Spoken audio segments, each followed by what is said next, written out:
The challenge is obviously it's quite big of a paradigm shift compared to Options API.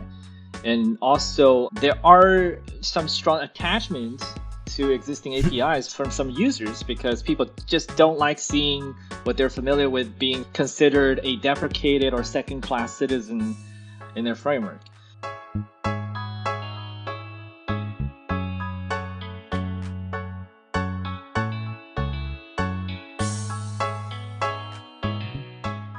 Hello, welcome to the devtools-fm podcast. This is a podcast about developer tools and the people who make them. I'm Andrew, and this is my co-host, Justin. Hey everyone, I'm really excited today to introduce our guest, Evan Yu. Evan is the creator of Vue.js, but he's also a prolific tool author. The Vue ecosystem is really rich in high-quality tooling, from the relatively recent Vite project to the documentation VitePress. Well, I guess it'll be VitePress soon. Yeah, Evan, is there anything else you would like to tell our listeners? Not much. Yeah, I work on Vue and Vite and all the related stuff to these projects. And I'm self-employed, so I'm like independent, open source developer.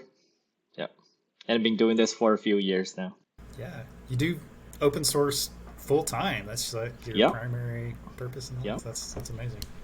Yeah. How did that end up happening? Did you set out to do that, or did it just happen because of the success of your various projects?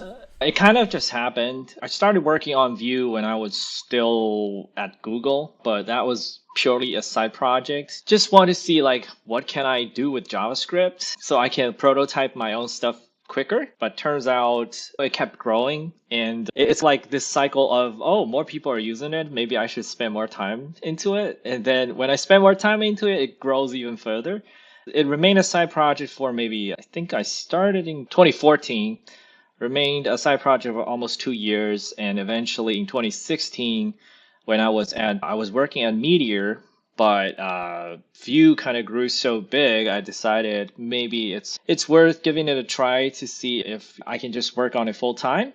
I mean, it's a combination of being burned out at actual work, and I always felt like working for someone else's mission is, especially if the mission doesn't 100% align with your own sort of interest or curiosity, it's a struggle for me.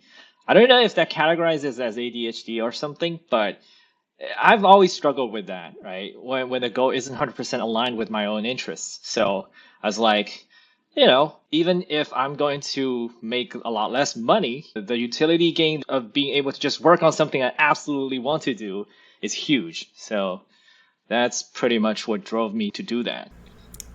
I completely feel that. I definitely have ADHD, and the motivation factor is huge. If it doesn't align with your interests, it can be really hard. But even if something is interesting to you for a little bit, maintaining long-term interest in something can also be hard. How have you sort of been able to do that?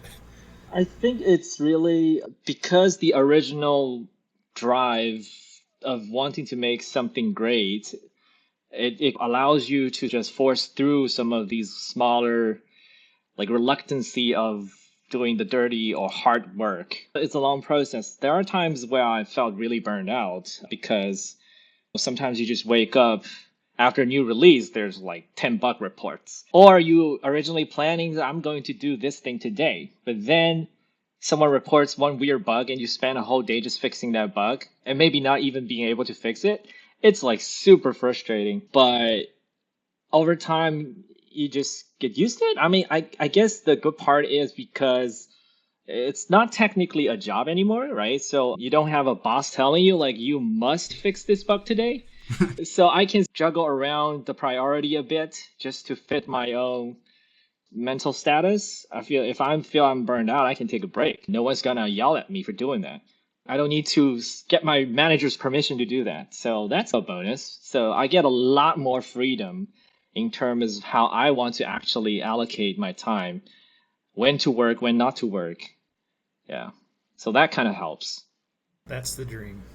So when we were talking from Dom from Storybook, he mentioned that you work at Meteor and you just did too. Did working at Meteor and on those technologies influence how you approach software development, or was like all of that kind of already set in stone before? I wouldn't say it's set in stone. I don't really adhere to any sort of strict rules of how to do things. I'm the figure it out as we go type of person. While I was at Meteor, it gave me a glimpse into how a already really huge, really successful project operates, but it's also quite different in the sense that Meteor was a venture capital backed company. The goal of the company was to eventually make money on top of Meteor. Actually, I think the thing I learned when I was at Meteor was that it wasn't really, I don't know, there are a lot of things that I learned there, but some of the more important takeaways were probably on the business side because Meteor was initially got a lot of traction, but it was like, let's take a lot of investment and then we'll figure out how to make money. But turns out they just never actually figured out a good way to make money on top of Meteor. So they struggle with that. And I was with them through that process. And I was worried too, right? I was trying to see like, there are also some technical side of things. The initial position of Meteor was to make itself a complete ecosystem with its own package management. It even bundles Node inside its own distribution. So that creates a lot of unnecessary hurdles when people are used to just having their own Node installed, their own NPM packages, but then to make all of that work with Meteor was a headache in the early days. So I was strongly advocating to embrace the Node ecosystem, to restructure Meteor to just be a collection of Node packages. But I guess the initial architecture was just so monolithic, which made it really hard. So that was my frustration on the technical side. Vented all that into working in Vue because I had more technical freedom to do what I wanted to do. Being too monolithic and too ambitious from the get-go, especially as for me as an indie developer, is probably not going to work, right? So which is why I intentionally designed Vue to be the term is like progressive framework, so it's like really easy to be integrated into an existing stack instead of unlike Angular, which is if you want to use Angular, just adopt everything that I laid out for you. It starts from different assumptions about your user base. For me, it's really like I'm an indie developer. My target audience is really people who are like me or beginners, or I just really want to make something that's easy for people to pick up. One thing that I've admired about the Vue ecosystem is you seem to have a keen eye on picking out like interesting patterns and figuring out a smooth way to like integrate them. So I got started in the Vue ecosystem right as you were releasing Vue 2 and started doing a lot of work on virtual DOM and like bringing that into Vue and doing a lot of interesting things there. And it's been fascinating to watch as it continues to develop and evolve how you take the best of what's happening in the framework ecosystem and integrate it. So now that Vue 3 has been recently released, what is the sort of most defining features that you feel like made it into that release? Yeah, I mean, definitely composition API. It's also, obviously, it's inspired by React hooks in some way, but it's also interesting because there are a lot of misconceptions on people seeing the example usage and instantly be like, oh, this is React hooks. But fundamentally, the only similarity is that you can extract reusable functions to contain a bit of functionality, but the underlying mental model is actually completely different because React hooks is based on this repeated invocation, while as Vue composition API is based on actual mutable reactive state. So a lot of people don't seem to be willing to actually look past the superficial similarity, but the underlying reactivity model is completely different. So that kind of leads to a lot of interesting small differences in terms of when you actually use it, you start to see all the differences in practice. But the thing is, composition API, in fact, is not trying to invent a completely new thing in addition to what Vue already had. It's leveraging what's always been there inside Vue. That's the reactivity engine, right? We take an object, we can make it reactive, then we can have reactions or effects based on how it's being mutated. That's always how Vue has always worked. So composition API is in fact just taking some of the internal functions we already had in Vue 2 and polish it a little bit and then expose it so that they can be used standalone. And turns out that unlocks a lot of interesting possibilities. So we have this project called Vue Use, which is similar to how there are a lot of hooks collection libraries in React ecosystem. So Vue Use essentially covers like browser platform APIs like use device orientation, use dark mode, and then you also have Electron specific stuff like use RPC calls. Then there's RxJS integration or integration with common libraries. Vue uses the validation that this model actually works in terms of composability. And then it also solves another problem, which is what Vue's original API has always suffered from is a TypeScript integration. So the Options API, when it was originally designed in 2014, obviously didn't even consider type inference at all. It was really just like, if this works at runtime, it works. So when we started to add TypeScript support in Vue 2, it was a struggle because Vue 2's codebase was written originally in plain JavaScript. Then we added Flow on top of it. And when we decided to ship TypeScript types, we had to maintain the types separately. And the types that we wrote to be able to infer the stuff with the Options API was just, if you look into the types, it's like the most ridiculous type gymnastics I've ever seen. I believe TypeScript even added a feature called thisType because we couldn't solve the Vue type inference problem without it. So even with that, it still has edge cases where, say, like you need to manually annotate the return type for computed. Sometimes it doesn't work with mixins. We actually managed to make it work with mixins in Vue 3, but still there are many cases it just silently breaks. Or because like TypeScript just wasn't designed to work with such a dynamic sort of convention-based API. So Composition API kind of flips it all around because everything is just function calls, passing arguments. So everything, it just works with TypeScript perfectly without too much effort. And the good part is because the inference is straightforward, you can, even if you're using Composition API without TypeScript, you still get a certain level of type by using VS Code.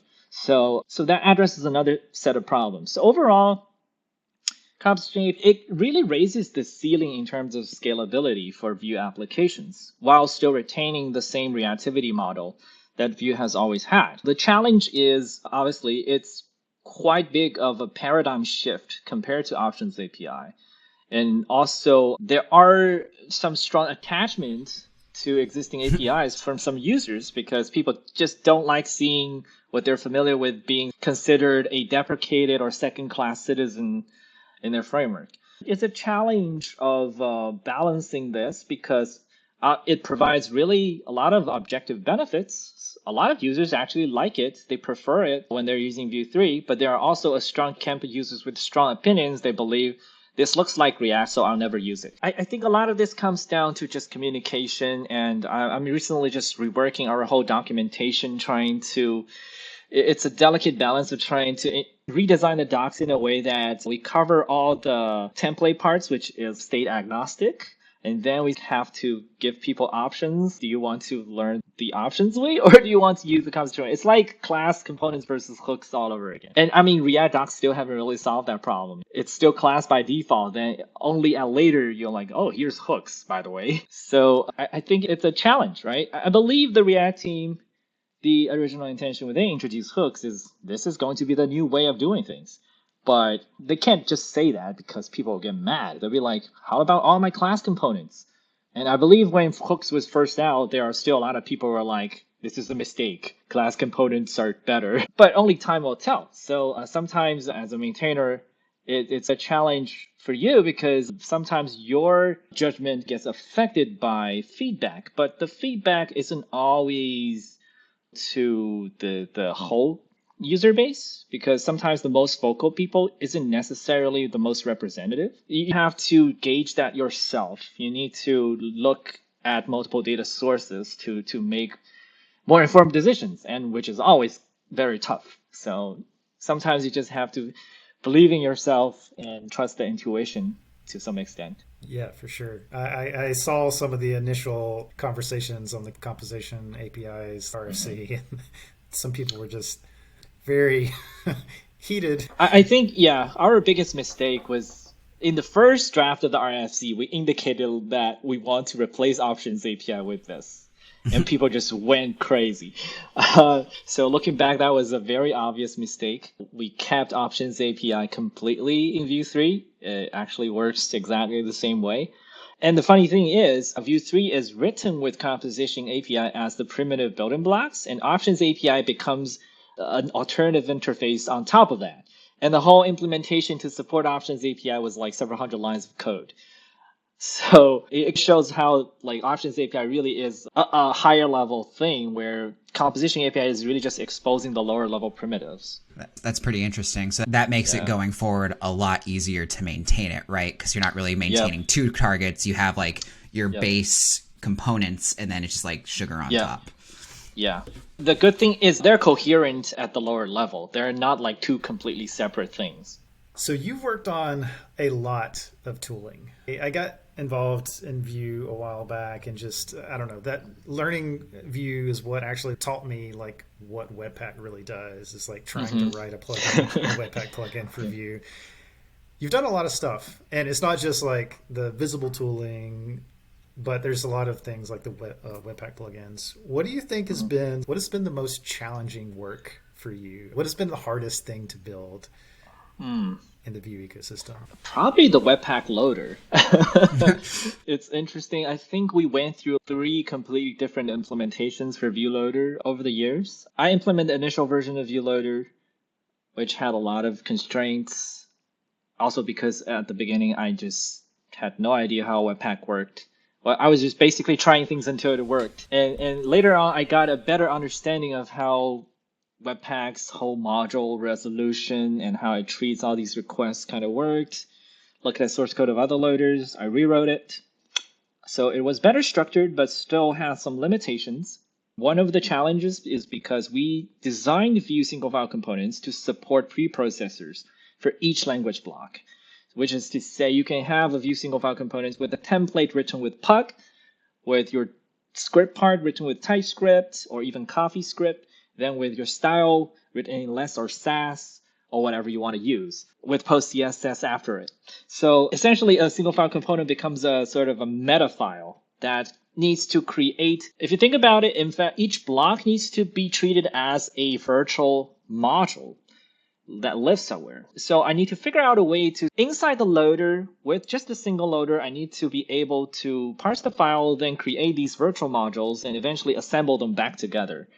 And then have to make all the integration with other loaders as well. The first version, when we supported these preprocessors, is we basically just say, okay, if this block uses Sass, I'm just going to check if Sass is installed and then apply Sass myself, get the converted result, and then send it back. This worked for a while, but then later on, users were like, so here's a problem, right? I have some settings that I'm using for Sass. So I use Sass both in Vue files and also as standalone Sass files, which means they're configuring Sass loader by themselves. And then they have special options passed to Sass loader. Now they have to pass the options twice, once to Vue loader, once to Sass loader. And when you use more preprocessors, you have to do this with every type of preprocessor. Like you have to pass your Babel config twice, you need to pass template config twice. So eventually I was like, can we figure out a way so that we can, in fact, say, take this part of the thing, but pipe it through whatever loader the user has configured for Sass files, and then get the result back? For a very long time, I thought that was impossible. I actually even talked with Tobias about it, he's the author of Webpack. So Tobias gave me some pointers, and eventually I rewrote Vue Loader once again, this time using a completely different strategy, which now uses a plugin. It's actually now even more complicated, but it works much better because now it takes a plugin, a pitching loader, a normal loader, and the pitching loader essentially inspects the incoming requests, rejuggles the loader orders around so that when we send a request to a certain block inside a Vue file, we will essentially look at what the loader's user have configured for that file type, inject it into the Vue block request, so it gets the exact same treatment. So that was really challenging. I mean, I don't even know how I came up with that idea, but it somehow worked. And the thing is, funny enough, like later on when we built the plugin for Rollup and an extension for Vite, everything was a lot easier because we control a lot more. So we're not working within Webpack's constraints. Did your experience wrestling with those constraints lead you to create Vite, or was that from a different train of thought? A little bit. I've always liked Rollups plugin interface better than Webpack's. Not saying that Webpack is bad, just Webpack is fundamentally a much more complex architecture. Webpack was designed to be very flexible. In some ways, almost too flexible. And in order to cater to that flexibility, its plugin API and loader system have to be designed with that complexity in mind. So this complexity just explodes when you have all these different pieces fitting together. Whereas in Rollup, I mean, Rich Harris always has the knack of designing something that's really straight to the point. I think that sets a really good foundation for Rollup and by extension to Vite. So Vite's plugin API is a superset of Rollups, which has proven to be working really well for us so far. Yeah, I thought it was a huge advocation for Vite and its success when Rich said, hey, instead of building our own thing for SvelteKit, we're just going to use Vite. It's like, this is good. Yeah. They were originally using Snowpack, but I think the integration with Rollup definitely sort of earned some point in his evaluations because, I mean, he created Rollup. So Sure. Yeah. Yeah. I'm sure that helped. Yeah. This is a little bit of a side, but I am curious to get your take on something. Have you been following any of the development of Astro, the thing the Snowpack team they're working on? Yeah. I looked into a little bit.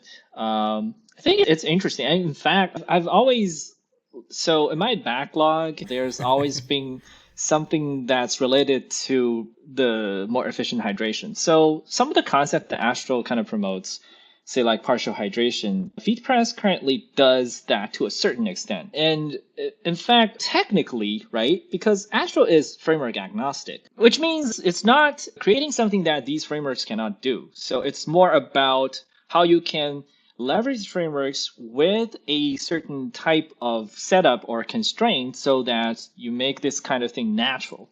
I think that's the value that Astro is providing. So that's where the role of meta frameworks fit in, right? It's naturally leading you into a paradigm that yields good results for specific type of apps, which means if you're using VPress, in fact, if you say you render a VPress page and just remove the script tags, it also works, right? So if you want to use it as a pure static SSG, it also works. But there are definitely some interesting ideas that I see in Astro, like different hydration strategies for these components. In fact, I have in the backlog, say in Vue components, right now, we already support code splitting during SSR. So you can have an async component, and if it's loaded on the current page, it'll just fetch it, then continue the hydration.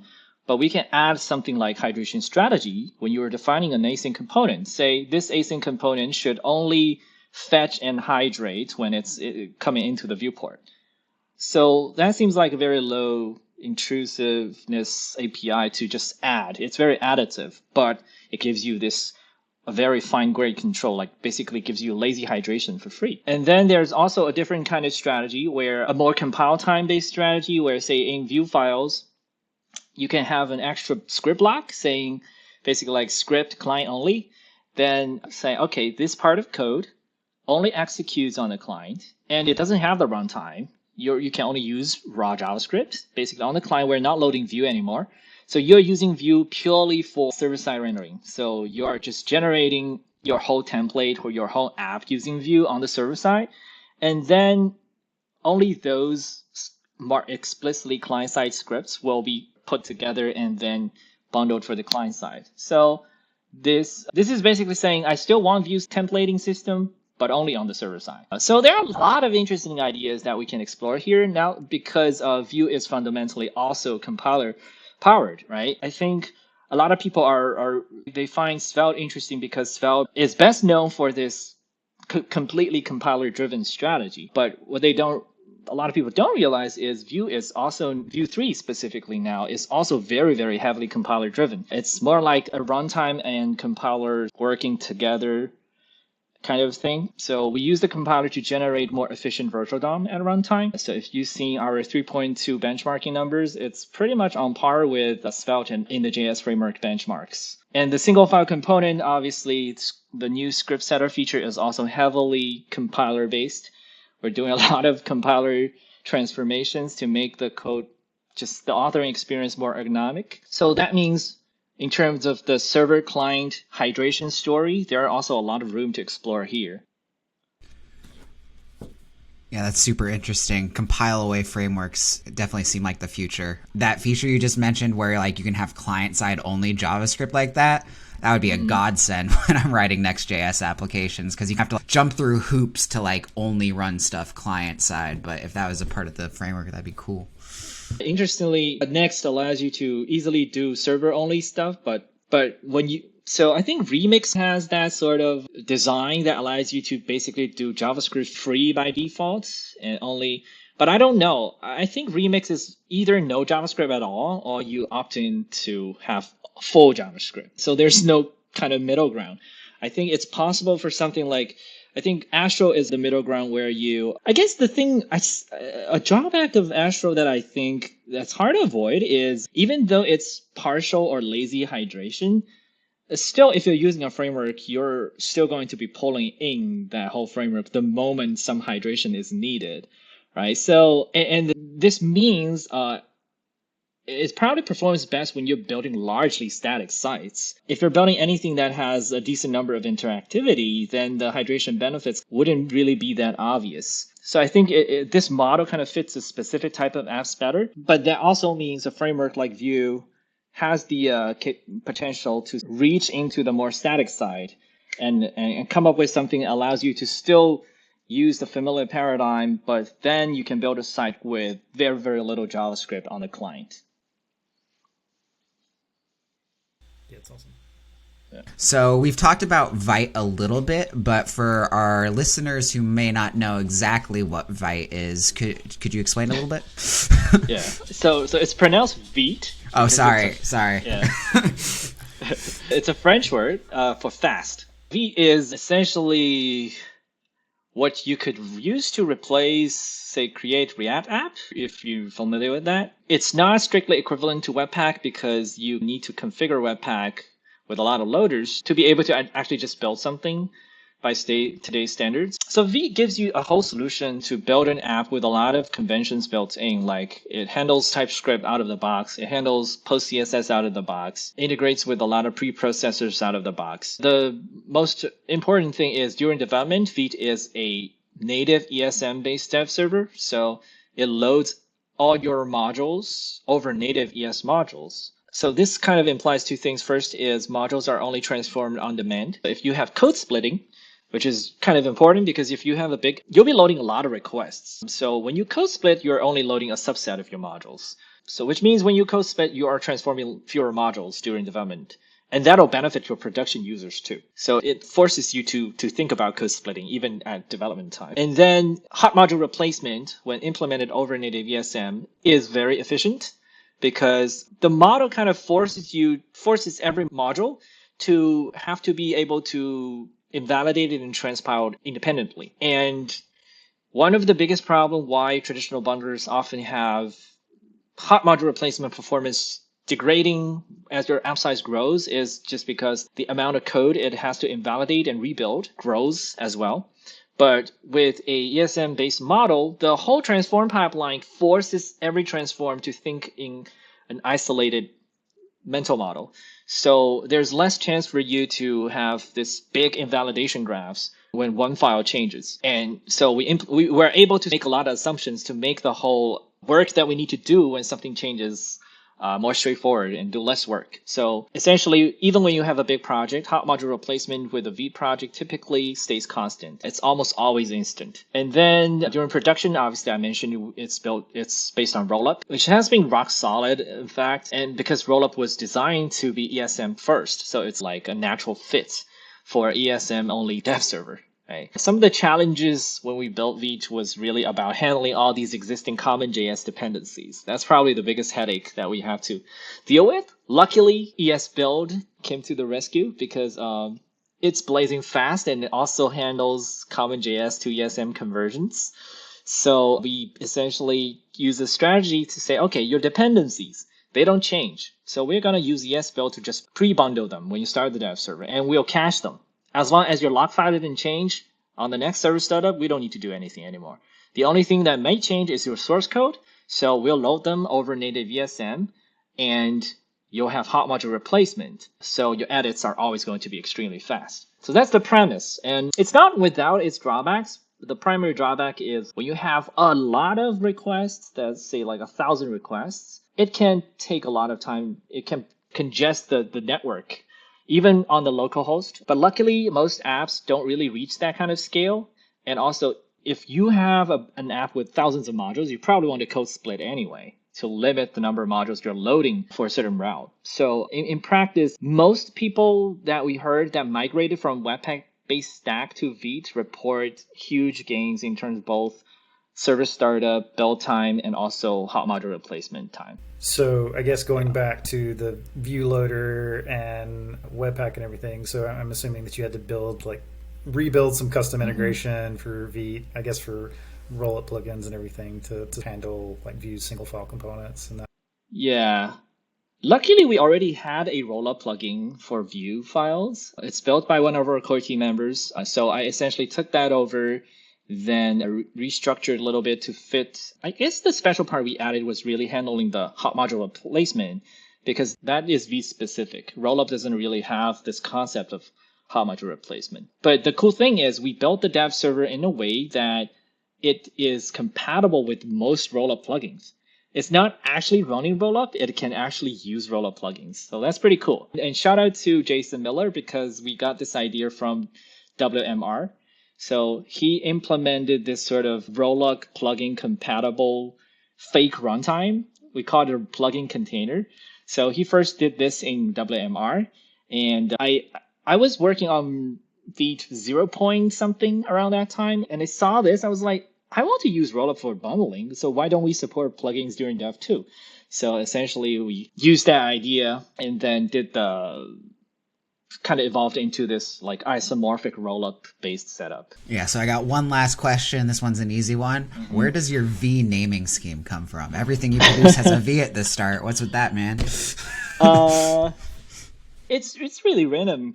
So the original name for Vue was because I was looking at trying to name the library. It was originally just a Vue layer library. So I was like, oh, just call it Vue.js. But the English word just didn't have the kick. It felt too ordinary. So I put it into Google Translate. I'm like, wow, French translation looks good. So that kind of stuck. And so when I picked new names, I'm like, can we go along the same route? So we just like look into the French dictionary, look at all the V starting words. And I was like, oh, yeah. And Vite was not taken on NPM. I was like, wow, great. Oh, wait, actually, yeah, it wasn't, right? Unfortunately, the Twitter handle was taken. So Well, Can't win them all. yeah. Okay, cool. So time to go to tooltips. So my first tooltip of the day is a issue management tool called Linear. I've used many task management tools in the past, and before Linear, I was always like, GitHub issues, that's the best. I don't want to use Jira. I don't want to use whatever the hell you want me to use. GitHub issues works the best. But in using Linear, I've come to like how it works a lot. It's super fast. It links your issues really well. The project tracking's pretty cool. I've enjoyed that.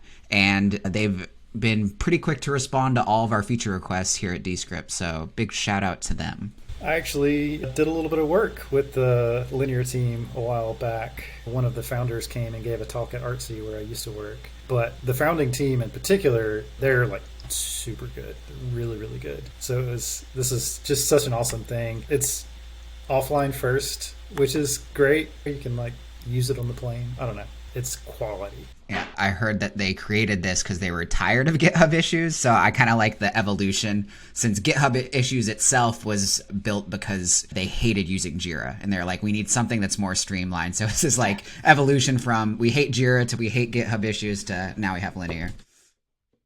What do you guys use for your projects, Evan? All GitHub issues?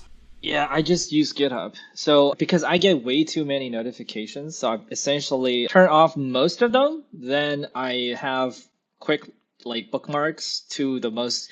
So I cycle between the projects during like focus periods. So essentially, if I'm focusing on Vue Next this week, I'm going to check Vue Next issues every single day, but I'm going to ignore the other repositories for now. Then next week, maybe I'll switch to something else. Then I'll just focus on that repo alone. Yeah. Otherwise, there's no chance of getting any work done. Yeah, too many fires everywhere. Yeah. That's a good one. So the thing I have to share, or first thing, I guess, I actually saw this on Hacker News. I feel like I've stumbled across this in the past, and Evan mentioned it earlier, actually. There's a meta front-end language called Imba. So I think it was originally inspired by Ruby-ish syntax. It's pretty clean. I like it a lot, and evidently pretty fast. So it is a language that is specifically designed to build front-end applications. It reminds me a bit of another language in this category called Mint. Same sort of thing, a language designed for front-end applications. So yeah, I don't know. I really love not only the language, but their site and how they present the language is really, really well done. Yep. So it combines all parts of web app development into just one unified language? Yep. It Essentially. reminds me of Elm a little bit, but it seems to be, I don't know, less about the strict functional paradigms, but more pragmatic in a sense. Yeah. It is really polished because I know this project from a very long time ago. In fact, because they are the founders of Screenba, which is a screencast platform. And we've talked in the past, they actually have some Vue screencasts on their website as well. But yeah, this is a really impressive project. Yeah, I think it's been going on for 7 years now. So, I mean, it's been sort of put through its paces and stuff. So. Oh, yeah. 7 years. It's pretty well versed at that point. It's a very interesting syntax. Yeah.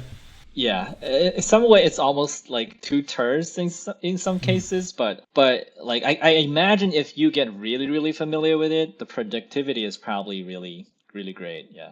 Back when I first started using Vue, I was using Stylus, Pug, CoffeeScript. Back in those days.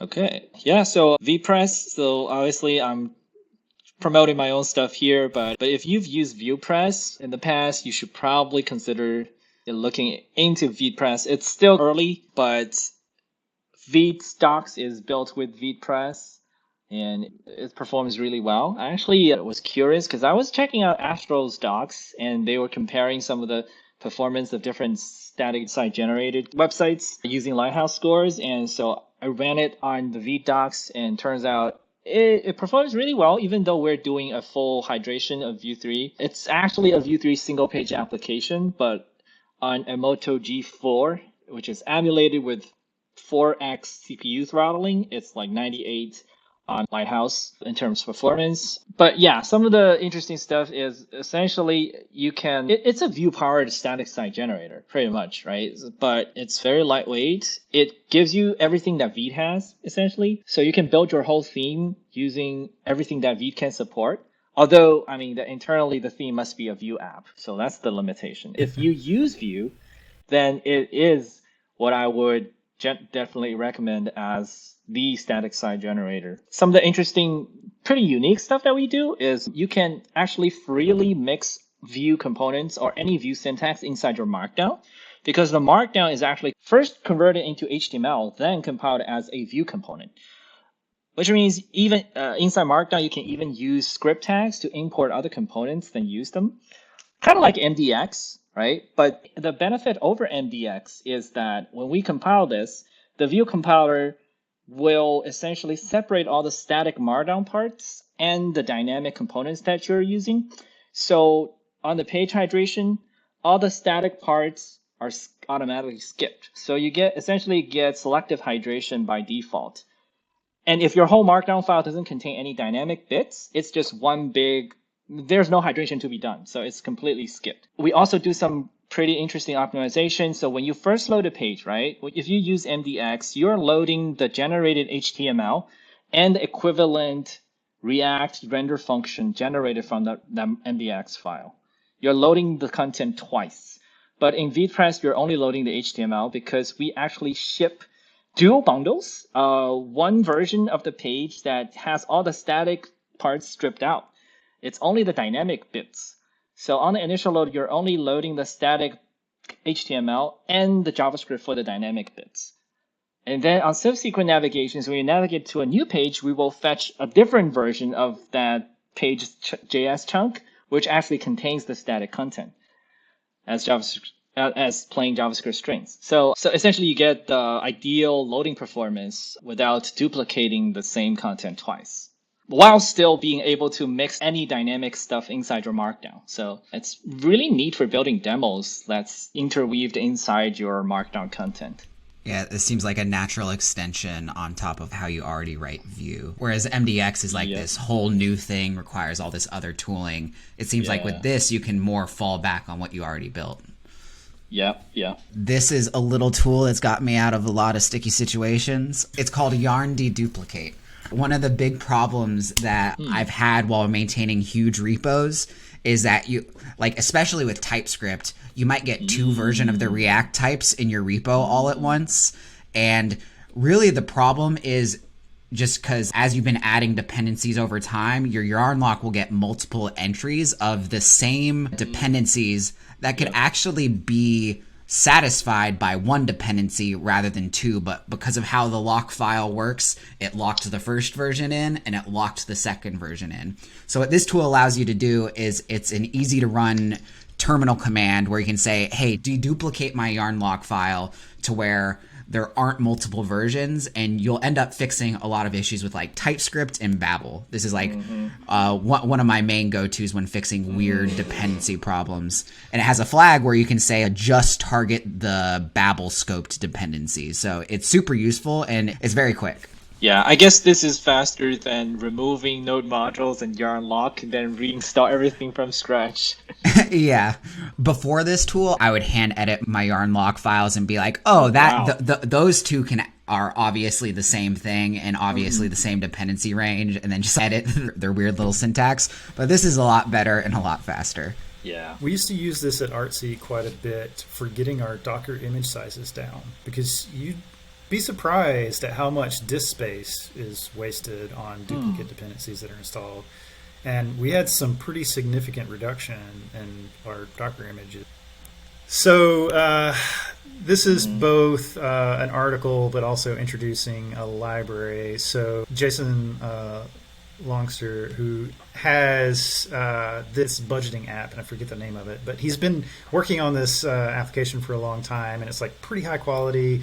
He had wrote an article a while back about using conflict-free data type to synchronize client and server state CRDTs. So it was a really interesting article, and I've been following his stuff for a while. And he just put out this article about the future of Web SQL, which essentially describes running SQLite database in the browser. Now, there's already a library out there called SQLite.js or SQL.js or something, and which essentially does that. It runs SQLite in the browser. It's compiled to WebAssembly, so it's actually running the actual SQLite thing. But generally, it's just running in memory, so it has no way of persisting the things that you put in that database. But he essentially, in this article, is describing how he built out a IndexedDB storage engine for this and an adapter interface, so you can actually have other storage providers if you want. But doing this was actually significantly faster than using IndexedDB on its own. So really, really interesting results came out of this. So if you ever had the need to store a lot of data in the browser and you really don't want to work with IndexedDB because it's a royal pain in the butt, then this is a really, really interesting approach. And the library that came out of it's called Absurd SQL. Great name for a library. Yeah, this is just so fascinating. WebAssembly is changing the game. It really is. So last thing is a thing called Vite. So I guess this is similar to Linear. It's also a GitHub sort of management tool. So this is built by the team behind Nuxt, in fact. So they built this using Nuxt, obviously, and I believe they are using this to build Nuxt 3 themselves. Yeah, essentially another GitHub issue management tool for open source maintainers. I think it's still in beta status, so I haven't really used it for long enough to give like a proper assessment, but I just think it's an interesting to keep an eye on, because I personally feel like this is a space that a lot of maintainers kind of have we've all complained about how GitHub's default issue management is kind of difficult to navigate. The navigations really don't help that much. So yeah, I think any attempt in this space to help to make the lives of maintainers easier is always welcome. So yeah, this looks nice. Cool. They definitely are some Tailwind guys, though. Every time I see these types of icons, I'm like, oop, there's some Tailwind. Yeah. Cool. I think that was our last tooltip for the day. Thanks, Evan, for coming on. This was a great conversation. We went through all the V-related repositories with success. Yeah. Oh, I just realized this thing is also V started. Yeah. Yeah, they continued with your namesake. I Googled it real quick, and Volta means speed. Ah, very nice. Nice. I didn't know the French thing. I didn't realize that, but I guess it makes sense now. Yeah, I thought you just futzed the spelling of Vue, but it makes more sense that it's an actual word. Yeah. Are you still using, there for a little while you were using anime names for releases or something? Yeah, we're still doing that. Yeah. That's fun. And it's all alphabetically sequenced. So. Oh, that's great. What was the code name for Vue 3? One Piece. One Piece? Oh. Nice.